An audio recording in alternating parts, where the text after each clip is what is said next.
brains, just we don't use them.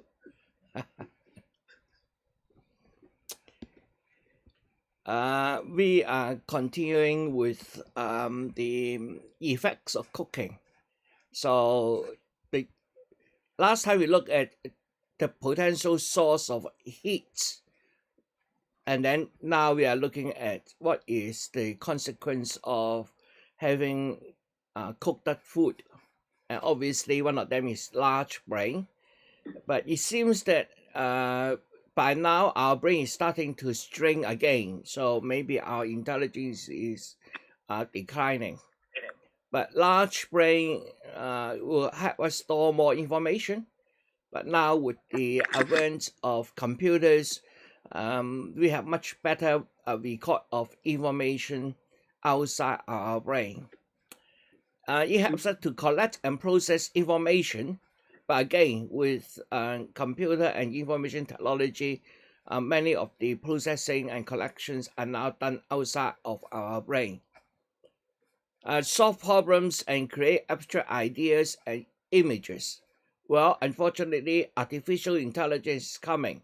So a lot of problem solving and creating abstract ideas might, again, outsourced. So it seems that humans' need of large brain is decreasing. But other than that, come on, why I can't change? The brain is very costly in terms of energy. It represents about 2% of our body weight, but use 20% of oxygen and 20% of blood flow. So it is a very expensive organ to keep. Using that much of oxygen and blood flow means it is also using that much of energy. A large brain means a large head, making childbirth much more difficult and painful for human mothers compared with other primates. It's interesting, yeah. Getting back, could we go back to the when you're talking about the amount of energy there, how does that correlate to the amount of the percentage of the amount of food that we eat? How much of that goes to go to the brain? The brain. About 20%. Right. The same as the oxygen. Yeah. Yeah. And, that refers to a rest state. So you were exercising. Obviously, your body will be using more energy. So the percentage of the brain will lower. Yeah.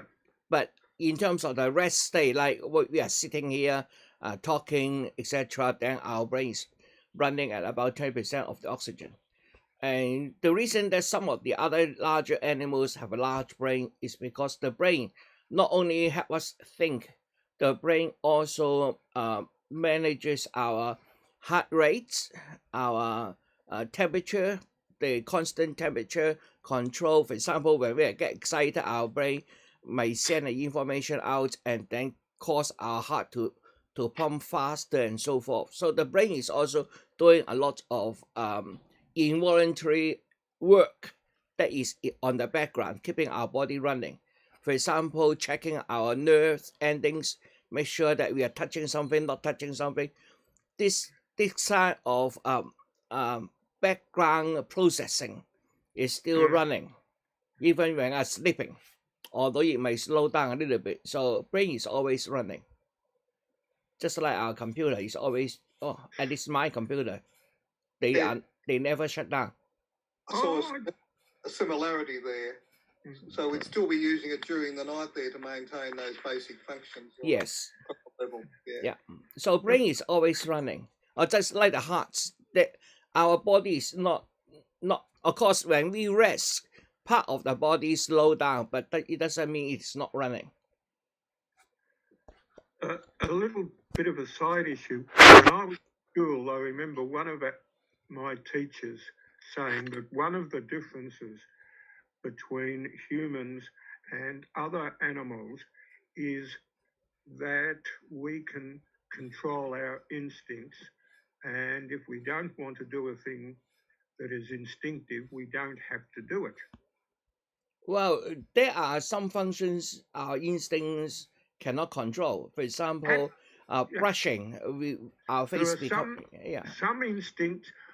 I was waiting to see what other people said, but I completely disagree with that statement. There are some instincts that we can't um, control. We can't The override. one that comes to mind, if we could control our instincts, a person who wanted to commit suicide would just say, "Oh, look, I'll stop breathing now," and you can't stop breathing. Yeah, The instinct is there. You always breathe. yeah. Because Well, the the fight or flight part of it, that's essential for living. yeah. So So if there are someone some comes to basic attack you, functions. you try and react. You're made to react either to defend yourself or to run. Yeah. Yeah. Okay, moving on. The control of fire. Now this one is very difficult to push back because how do you say human have control of fire? If we find for example, a bone which has been charred by fire, is that caused by a forest fire or it is caused by human cooking it? So it is very difficult to actually date fire. One of the mechanisms they use is actually looking at, for example, in the holes in the mountain, the caves, okay, the mountain caves. There shouldn't be any natural fire in a cave, whereas there might be natural fire in a forest, but there shouldn't be any natural fire in the cave. And therefore, you will find some fire residues, for example, um, charred bones or ashes, then we can date that. So obviously, this dating is very much a hit and go. So, but the dating is being pushed back. Initially, they say it's about 200,000 years ago, and then later on, they find that it's about 1 million years ago, and now it's about 1.7 million years ago. Probably it can be still pushed back a little bit because Homo erectus, that is 400,000 years ago, have obvious ability to control fire because their brain size have increased. So another way of looking at it is to look at the brain size.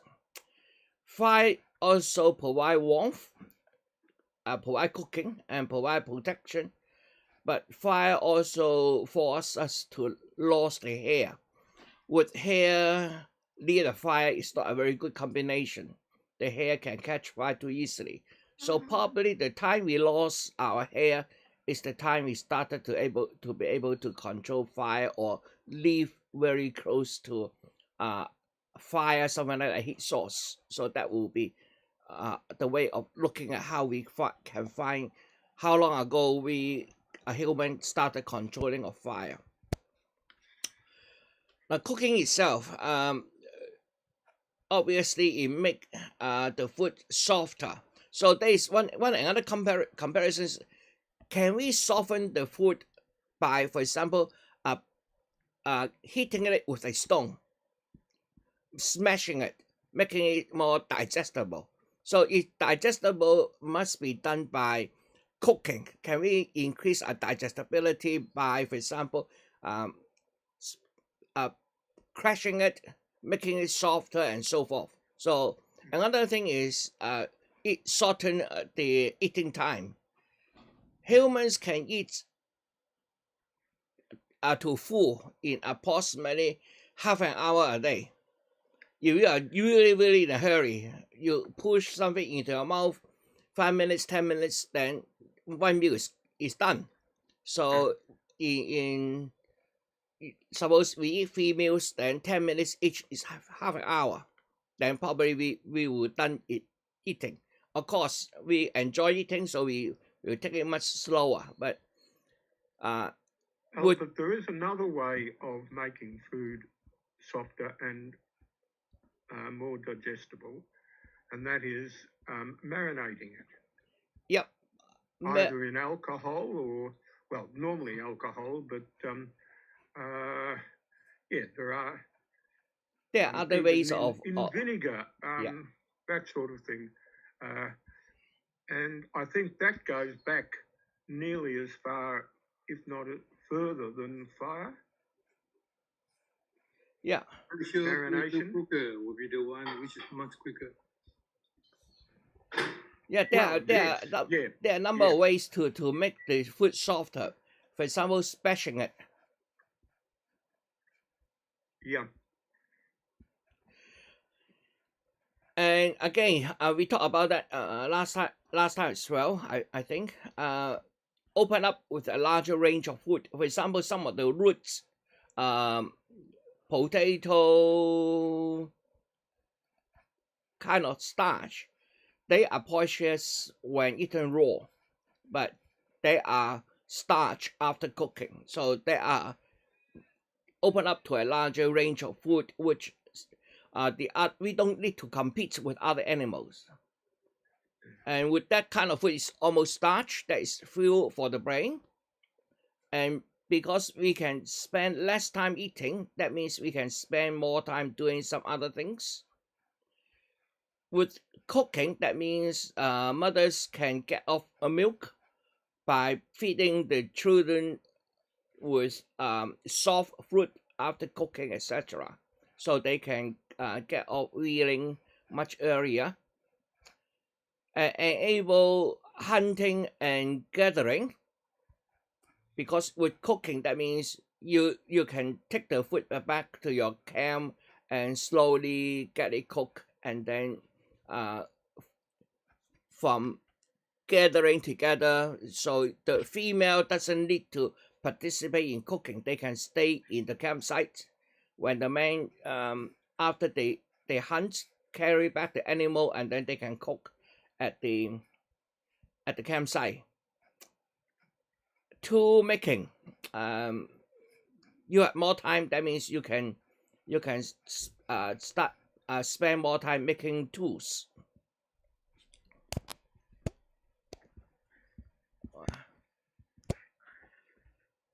So here there's I'm going to show you a little video, and we'll have a discussion after this.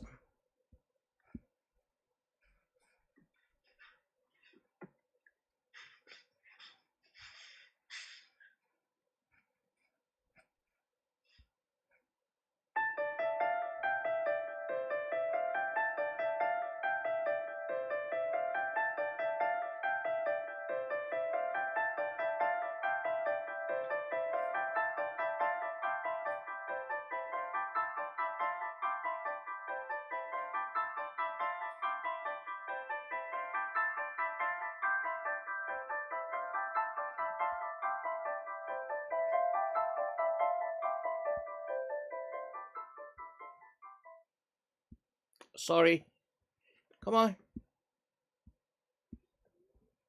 let's start again.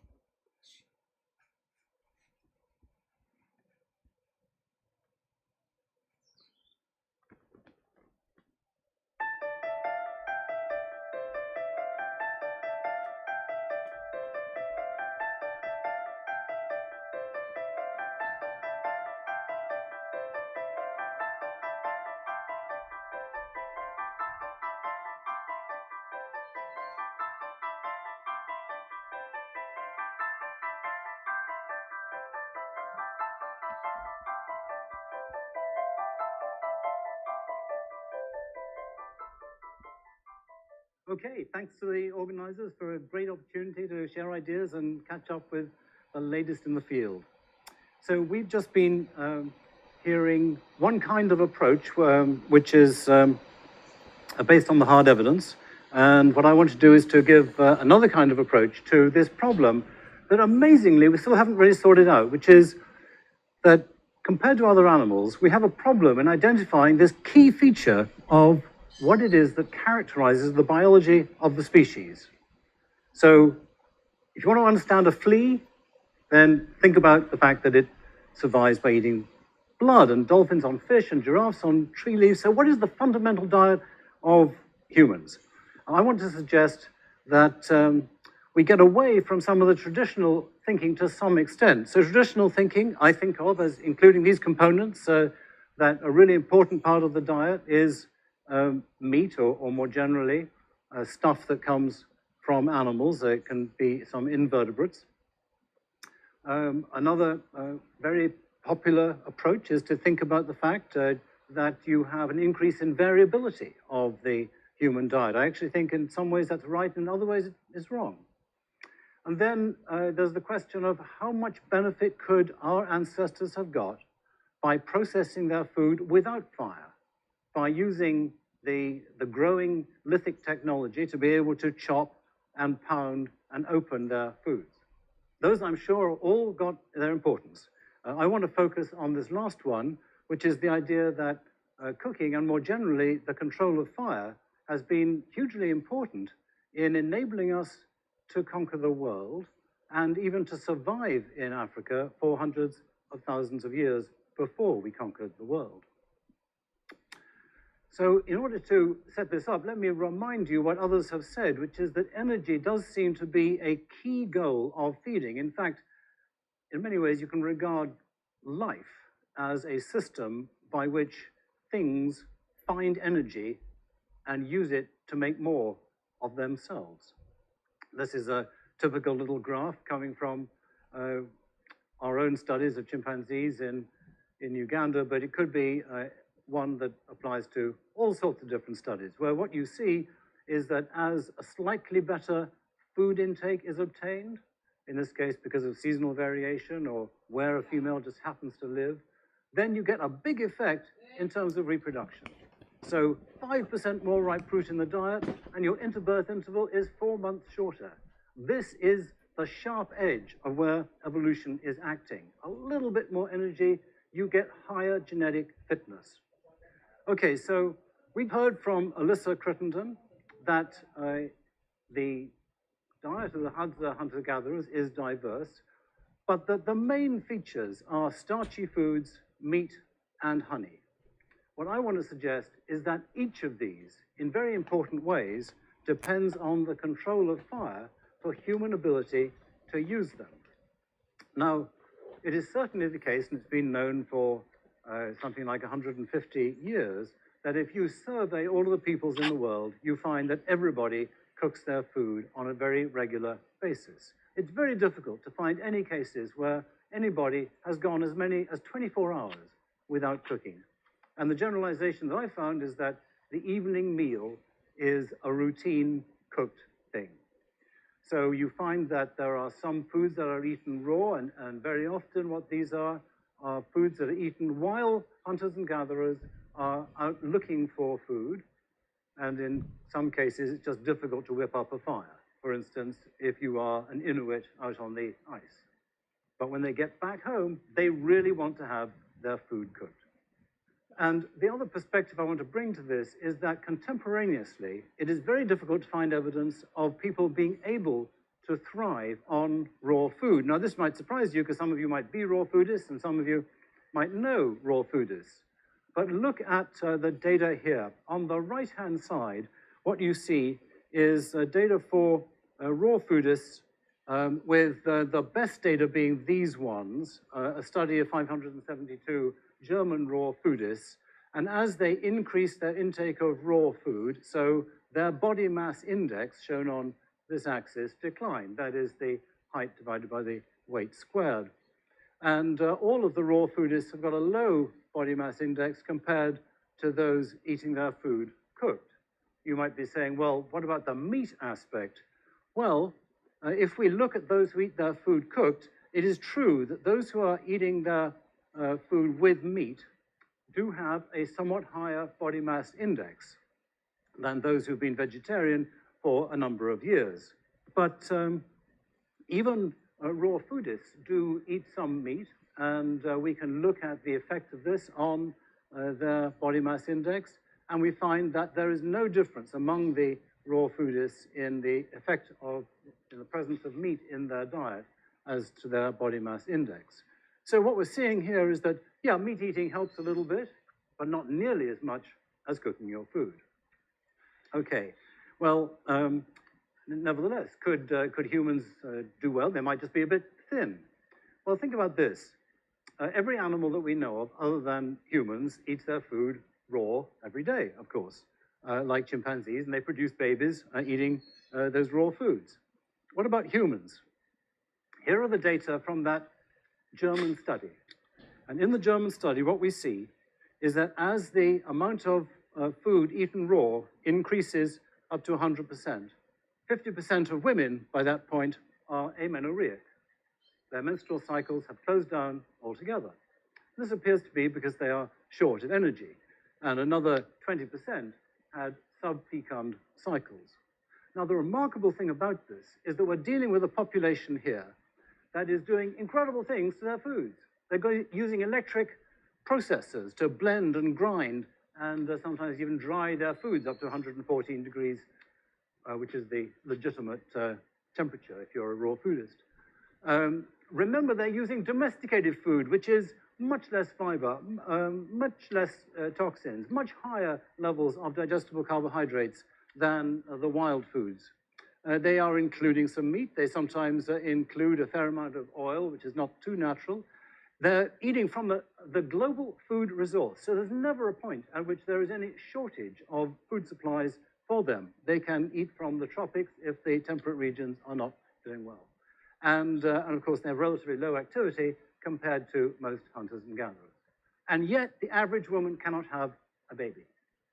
This seems to me to say that if a woman was trying to eat raw food in the wild, then many more than the average woman would not be able to have a baby, and therefore that our species is different from every other because we are adapted to eating cooked food.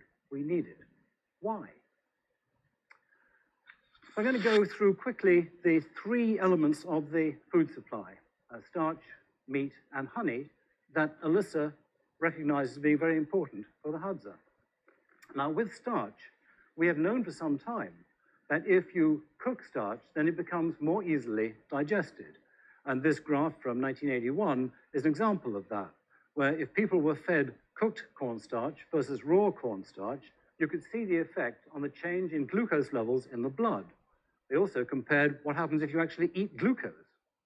Well, eating cooked cornstarch has a rise in glucose that is very similar to the effect of eating glucose. So it's very easily digested. The raw cornstarch is not. So this is the difference between a high glycemic food, the cooked, and a low glycemic food, the raw. But the question is, and people often continue to debate this question, is it possible that all this is showing is how quickly the digestion happens, and that in the end, if you followed this curve along for several more hours, that the raw cornstarch would eventually all produce glucose in the blood, and so it would just be a wash. There'd be no difference. So the question is, what happens to the raw starch? Okay, now here we have a problem. When my colleagues and I first produced a paper about this in 1999, we were told by some people that our idea that cooked starch was more productive of energy than raw was probably wrong, because the raw starch is, in the end, fermented in the large intestine. The microbiome produces short-chain fatty acids from long-chain carbohydrates in the colon. Okay, well, how important is that? The only way to get at this is to understand the difference between fecal digestibility, which is how much of the food is remaining after you look in the feces, compared to ileal digestibility. And the reason is that different digestive processes happen in the small and the large intestine. The way to get at ileal digestibility, the digestibility by the end of the small intestine, is to take advantage of people who, for some medical misfortune, have lost their large intestine. And then the small intestine, the ileum, is brought to the surface of the abdomen and is emptied into a bag, a stoma. So these ileostomy patients allow researchers to see what has happened to food that they've eaten by the time it has gone completely through the small intestine. And this leads to the following data. These, I think, are the entire data set of what we know about the ileal digestibility of human-eaten starch. And what you see, for example, is with the green banana, that if the food is eaten raw, then in the ileostomy patients, you find that only 47% of it has been digested. 53% comes through undigested to the end of the small intestine. Whereas if it's cooked, 99% comes through, 99% is digested, and only 1.2% comes through. So these are big differences. Now, what do we make of these? Well, now the problem is the food that goes into the large intestine, what happens to it? We don't know.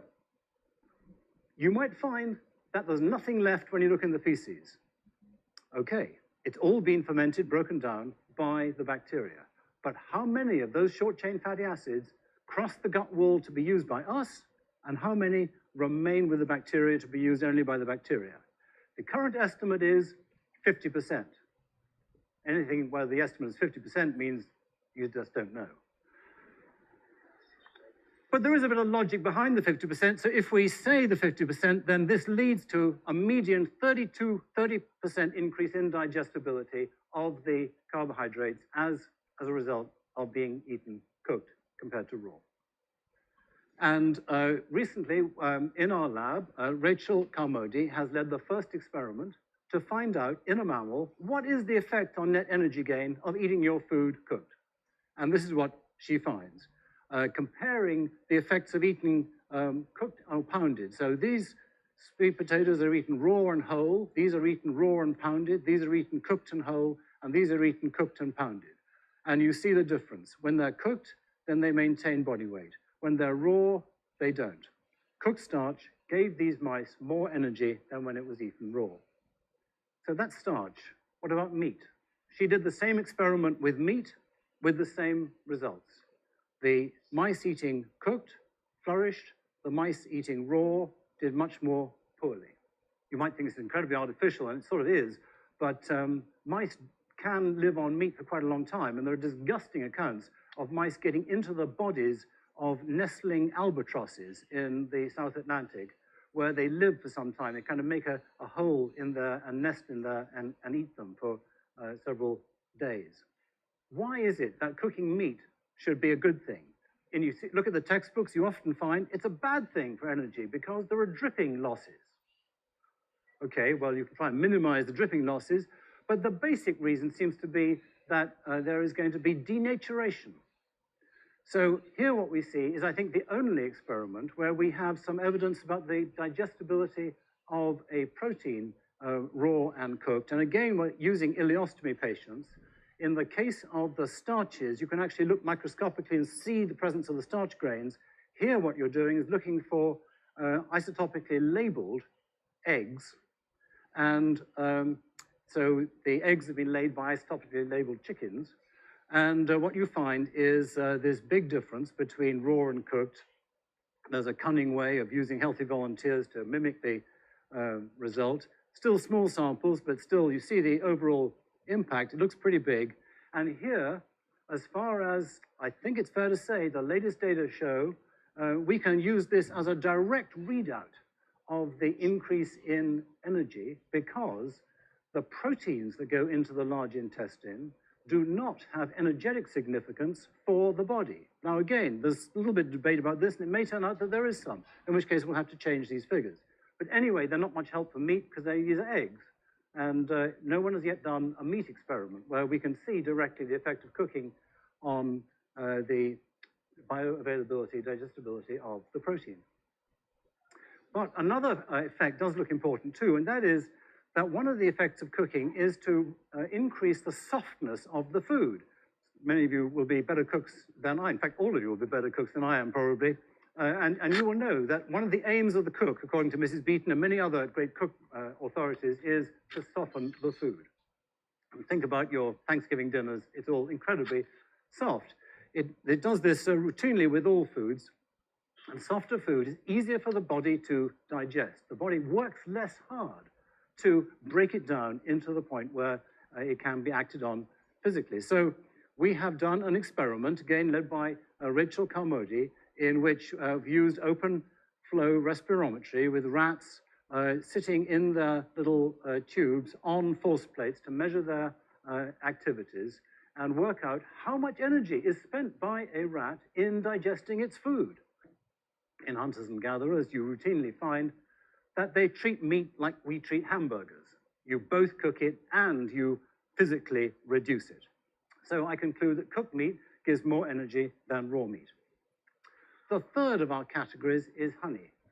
And here we have a different phenomenon in play because honey is normally eaten raw. But I think it's just really striking that you can do experiments in captivity with the great apes, and one of the easiest way to get them to behave in the way you want is by rewarding them with honey. They will work very hard to get honey. And in the wild, they love honey. And here is the amount of honey eating that we have now got data on from apes in the wild compared to hunters and gatherers. Savanna people here, and here are forest people, the FA pygmies of the Congo. And so you see here the numbers. Trivial amounts of honey eaten by the great apes. So what is going on? People use fire. So the use of smoke seems hugely important for them to be able to get this honey, which is an important part of the total caloric intake over the year, and seasonally can be very important. It can be the dominant caloric source for a month or two at a time in all of the hunters and gatherers in Africa that have been looked at, something like 8 or 9 groups. And there is this fascinating relationship with honey guides. Here is indicator, and this is the species that flutters in front of people, taking them to honey and reducing the amount of time that they spend looking for honey. In a study in Kenya, the amount of time spent finding honey was reduced from, on average, 8 hours to 3 hours. So saving a lot of hours per day among the Boran people. So they lead people to honey, they get some benefit from it in the end. There seems to be an unlearned guiding behavior because they are brood parasites. They're like cuckoos. They are laying their eggs in the nests of other birds, so the young ones do not see their mothers and fathers. So they have to produce this behavior without any opportunity to mimic to learn from their parents. And that suggests that this is evolutionarily significant, and it looks like an ancient mutualism because there is no other species, contra your rumors that honey badgers might do this, there is no other species that has been shown to do this on a regular basis. So I like the idea that this is an evolved cooperation indicating an ancient use of fire. And by the way, it indicates what people very often tend to deny, which is that humans might be well adapted to intermittent high glycemic loads. So in summary, I think there are these 4 big effects. I haven't been able to refer to the 4th here, but cooked starch gives lots of energy. Cooked meat gives lots of energy, but we don't know how much yet.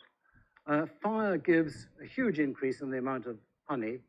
And if I had more time, I would note that 4 hours a day or more is saved in chewing by eating your food cooked. And that means that you can go off and do other interesting things like hunting. So I'm not suggesting these other aspects aren't important, but I do think that this suggests that humans can be thought of as adapted to eating cooked food, and that the control of fire, therefore, the question of when it arose in human evolution is hugely fascinating. Thank you very much.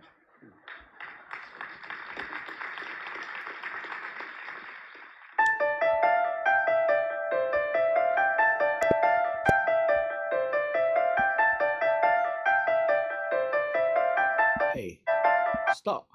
Okay.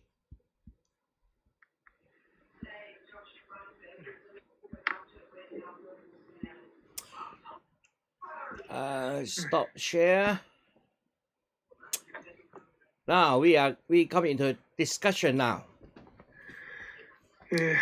I think 2 recent meals we had are casserole, and one was osso buco, where they cut the beef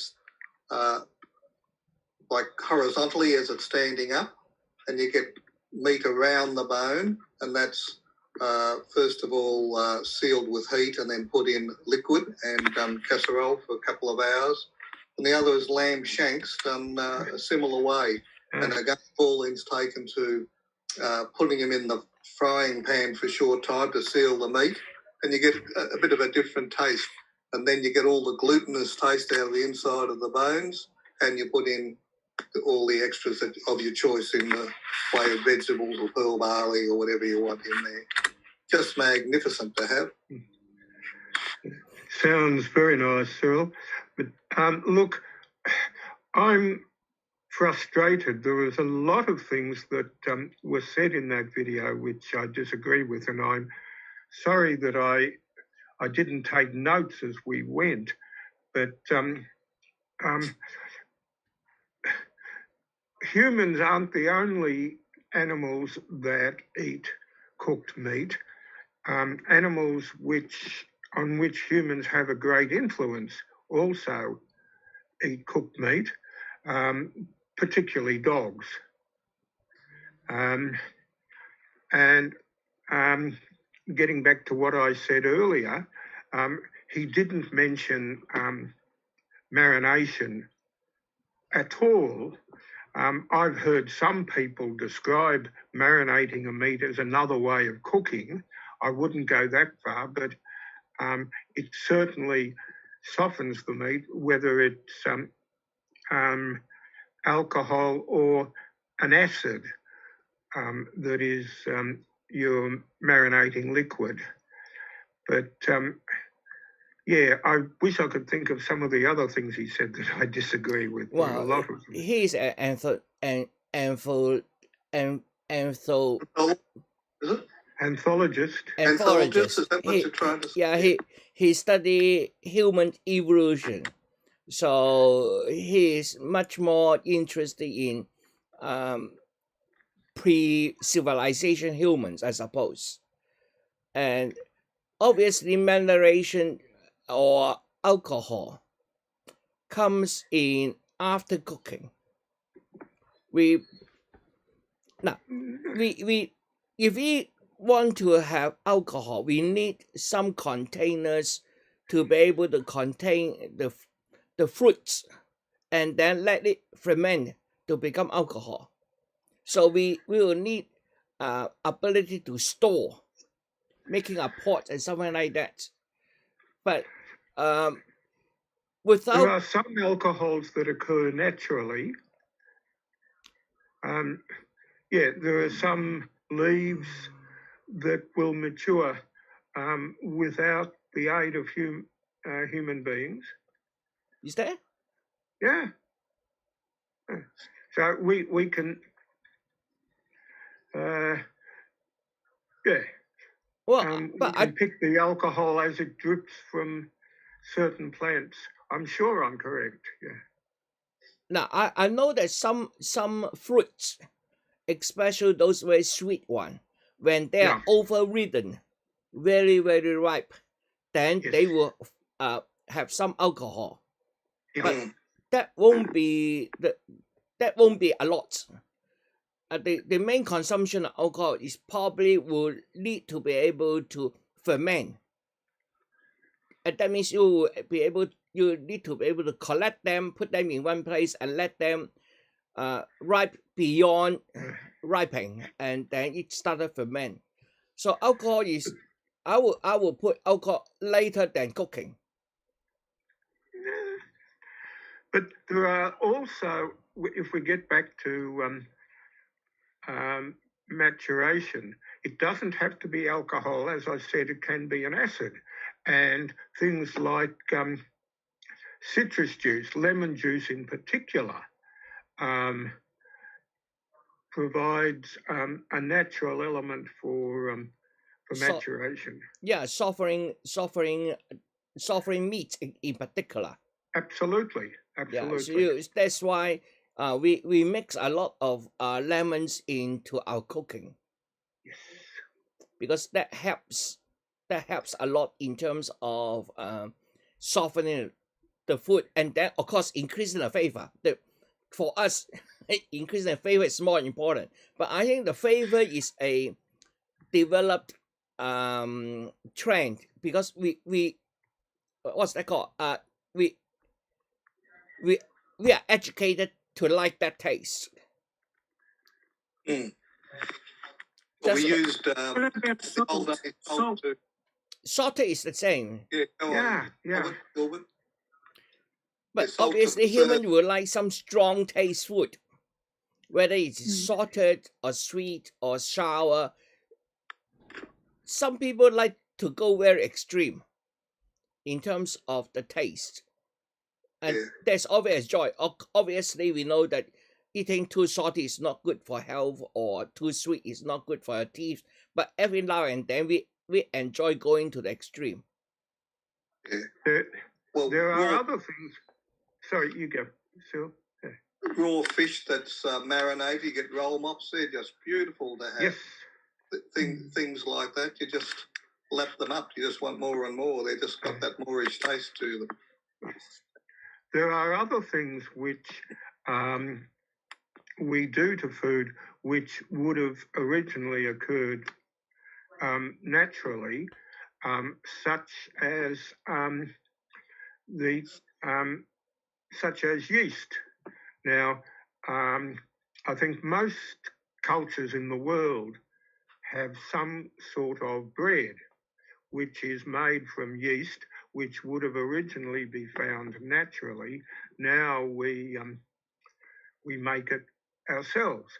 Now, the interesting one. Now, correct me if I'm wrong here, Al, but I don't think Asian cultures make cheese, do they? Which is a maturation of milk. Certainly, European culture has perfected it, but do the Asians or do other cultures? Yeah, well, we still have cheese like milk, but not common. Not because I think for us, our cows have to work in the rice field. They are more for their strength rather than for their milk. So when the cow is wean off, then we don't keep them pregnant. We send them to the field to work. Therefore, the amount of milk available in the Chinese culture is not as much as I suppose the Europeans. Interesting. But they do, for example, goat milk, sheep milk, etc. is still available, and obviously they also make all kinds of. When they are too much, they have to be served. One way to be served is obviously making cheese. Yeah. But if you look at the Eskimo type of culture, that they live off the reindeer and reindeer milk and make different cheeses, and they just travel where they need to for feed for the reindeer. Yeah, they had that down a fine art. Yeah, and the skins to make the yurts. Well, in nature you use everything. Yeah. So the skin you use in one way, the meat you use one way, the milk you use our way. So you try to maximize the use of an animal or anything actually. Well, and plants. I mean, I've always been fascinated by the way the Asians will use bamboo for from eating to building materials. Yeah. Bamboo is so so flexible. Yeah. And also in cooking as well. Oh, absolutely. You stuck something into the in the hollow of the bamboo and then cook the thing whole thing. Yeah, it's good. It's wonderful. And they also make it into the drinking glasses, water cups, etc. So well, bamboo is a godsend in a way. People in northern England, in times not so far back, that lived out on the islands, they were called crofters, lived in stone huts, just piling them up. They'd have a sheep or cow, but they also lived off bird eggs. So where some of the bird species, it's their natural nesting place at the time of the year, and they have these long, tall stone stacks.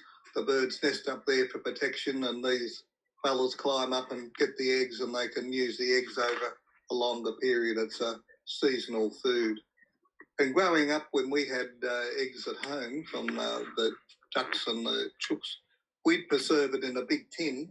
Yep. They used something like ovo, or cut the oxygen out, so they're not at just room temperature, but it stopped them decaying. It kept them fresh. It goes from a liquid into a like a white gel. Oh, Anyone heard of that? no. No. No. It's We quite had chooks at home when I was growing up. Even in suburban Hawthorne, we had a hen house, but no, I haven't heard of ovo. Well, something like OV something. Yeah. well, I will look it up because in my Chinese channel, we are talking about cooking technologies, food technologies basically. So we were talking how many ways we can cook, and I think we will narrow down to just soya beans, and that will last us for a few sections. The way Chinese use soya beans is just so instead of for example making cheese, we make it into tofu. Yes. Yeah. And then we ferment the tofu to becomes the fermented tofu. Yeah. What you were saying about not milking cows, this gets back to the fact that you've got soya milk as an alternative. Yeah. So we use soya milk so much, but another interesting thing is, the trade war between US and China. Yeah, and then one of the items is soya beans. At the moment, China import about 80% of its soya beans from abroad. Wow, goodness. Yeah, it because we use so much soya beans. That's about no, I got it wrong. China imported about 40% of soya beans, but that 40% represent 80% of U.S. Production. Oh. Perhaps we could grow them here more. Yeah. And use them as a trade tool when they want to punish us. Would say no beans next month. Well, actually, I think it is better to leave everybody their domestic policy to themselves. There's no point interfering with other people's domestic policy. And you like whether we like there, but there is a very large difference between the mentality of the Europeans and the Chinese, because China doesn't want to force their political system to anybody else. That's our policy. That's our system. What's it called? The road system that they're the Belt and Road system. The Belt and Road. I mean, that's to influence the rest of the world on the Chinese system. So, well, no, the Belt and Road is a cooperation. But we don't force Belt and Road to anybody. You join. You don't join. You don't join. We don't force you. For example, I disagree. Yeah, for example, India didn't join next to China. Why next to China? India didn't join. So doesn't matter. Yeah, but let's wait and see what China does to India in the future. Well, we don't need to do anything to Indians. They are killing themselves. Well, look at the coronavirus case load is rising up so rapidly. They are sitting at 6 million people now. We've signed on for an intention to the Belt and Road in Victoria, which I think is a bad idea. But if we go and pull out of that, I bet we would cop a lot of flack from China. They'd say, you can't do this, you're you've been unfair against us, but it should be our choice whether we want to continue or Yeah, we don't. it should be our choice. I don't. Well, of course they want you to stay in the scheme, but if Yeah. you don't. I don't think China is going to send in armies to force us. No, but they won't take no for an answer. Unless So, the no goes their way. That's But anyway, proven that time we and time will again. leave that for. Australia is being punished by China not importing grains and meat, etc., from Australia. And this is punishment because we were one of the first countries to want an investigation into the beginnings of coronavirus. Now, we did not mention China by name. Everybody knew who we meant, but that's not the point. China is definitely punishing us, and although our press doesn't tell us much about it, Well, suppose other countries you such go as to a Canada, restaurant. which are also being punished. Suppose you want to go to a restaurant. Do you want to go to a restaurant which scorn you? No, we don't. So What is it's scorn? business. So if you are not don't like us, so we stop doing business. But this is Yeah. Can I have something? Yeah. Things that actually no one is going to criticize anyone else. However, the politics itself, if you are going to survive, you cannot just be a cowboy by yourself. You have to be a gentleman and then believe, trust one to each other. You cannot just keep saying the one or criticize only on one side. On this state, that it's not the Chinese punish. It is the people who, the country itself, who always bring the stone out and could not have strong enough to throw it, but eventually just hit its own feet. This is what we are always saying. If you are doing the business itself, you should compromise in the same level. You cannot just one is going on the top. Yeah. And the otherwise is just looking down on the other side. Look at it now. We don't have to say far away. Now that America, USA, Japan, and India, they are going to do a block. And that block is going to fight, so-called the freedom flight, the marine problem,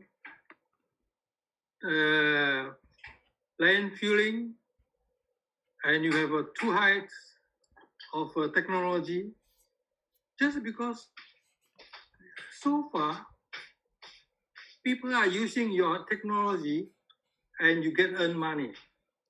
Or just like a opium, they want to sell, don't want to buy, they just put the gun, send the gunboat, destroy it, and force you to buy.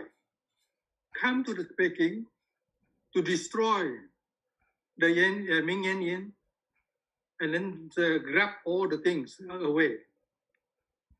So, and then one Belt, one road system that go back to the Zhenhou Amiral, which have been coming down to the southern part, to the western part, for more than since 1511. Have they ever conquered any colonized place? Captain Cook only landed first, and the whole Australia just became Captain Cook's name. Colombo just a visit. Okay, Then I the think we United will States. finish here because time is up. Let me prepare for the next lecture on China. We'll see you around the corner in China today. Thank you. Well, Okay, Certainly thank will. you. Thank you, Albert. Okay. Bye bye. good. Good to